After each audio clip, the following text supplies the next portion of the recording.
In California, the Attorney General is creating a strike force to go after landlords. I'm Tony, and this is Real Estate Investing and Landlord News.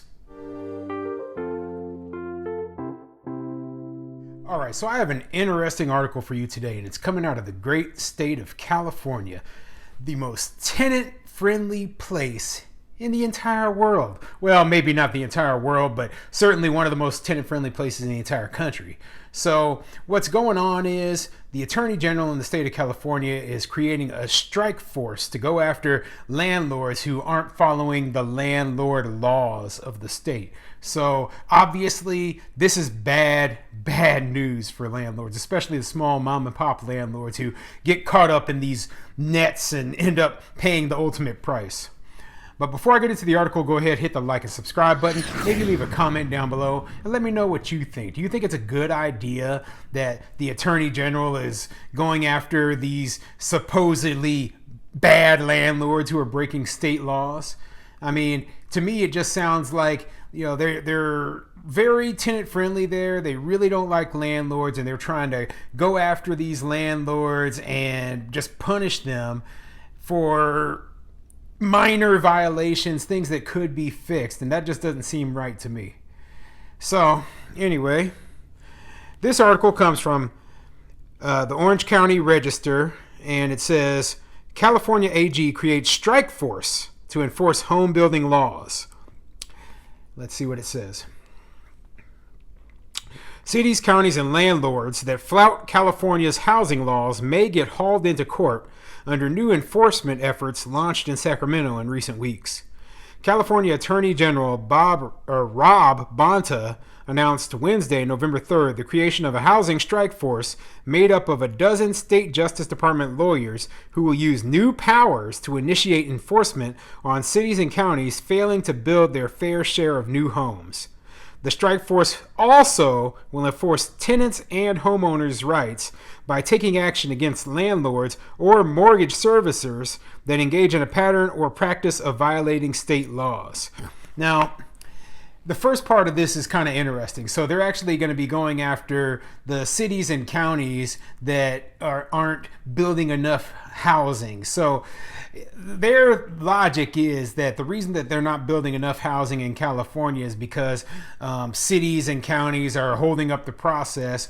They're being very too much bureaucracy. Okay, they're preventing a lot of projects from being built, and what that's doing is it's causing housing prices to increase, making it very unaffordable to live there. That is true, but I'm one of those people who believes that the local municipalities, local authorities should be the ones who make the decision when it comes to like zoning and development. I don't think it should be something that's done statewide. For example, here in Nebraska, imagine if here, where I live in Omaha, we decide, well, on the other side of the state, they need to build more housing. So we're going to force, big apartment complexes right next to single family homes. We're going to do a whole bunch of stuff that the people there just don't want because they like their houses more spread out. They like their houses to be single family. They don't like big apartment buildings. But so when you go to a place like California and you have these state lawmakers saying, hey, we want more dense housing, etc., and we want to force it into residential neighborhoods full of single family houses, well, there's going to be a lot of pushback. Okay, and so these counties and cities, etc., they're just saying, no, we're not going to do this. We're not going to flood our area full of cheap low-income housing because it will exacerbate traffic issues, it will cause increases in crime, etc. Now, the second part of that, it's talking about landlords who aren't enforcing laws. Now, that is an interesting little thing because simply put, you begin to wonder, well, what do landlords have to do with this? And what I think it has to do with is the landlords who are saying, hey, we're not going to accept government vouchers for tenants. Okay, so I believe that the Attorney General of California probably will be trying to go after landlords who won't accept Section 8. Okay, it's the most obvious and easy thing to go after, and I don't believe that it's going to be the big landlords, the ones with plenty of money and plenty of staff, etc., who are going to be falling into this trap. I believe they're going to be going after small landlords who own a few properties, and they're the ones who are going to be getting screwed and sued and face all sorts of consequences. So that's just my opinion, but let's see what else this article says about the issue. Bonta's action comes about 2 weeks after the State Department of Housing and Community Development announced the creation of a housing accountability unit to ensure local leaders fulfill their legal responsibility to plan, zone, and permit their share of the state's housing needs. For years, Bonta said, cities and counties have ignored state mandates to plan and permit new homes in order to create enough housing for residents at all income levels. That resulted a severe housing shortage and an affordability crisis of epic proportions, he said. Bonta noted the state is home to an estimated 150,000 Californians who are sleeping in homeless shelters, in cars or tent cities that populate parks and streets across the state. And that is all true, okay? So there's a lot of homeless problems in the state of California. But I don't think that them building more housing is actually going to help fix these homeless problems. That's not the issue, okay? If you build a new house and a new house costs $800,000, how is that going to help a homeless person? It's just not.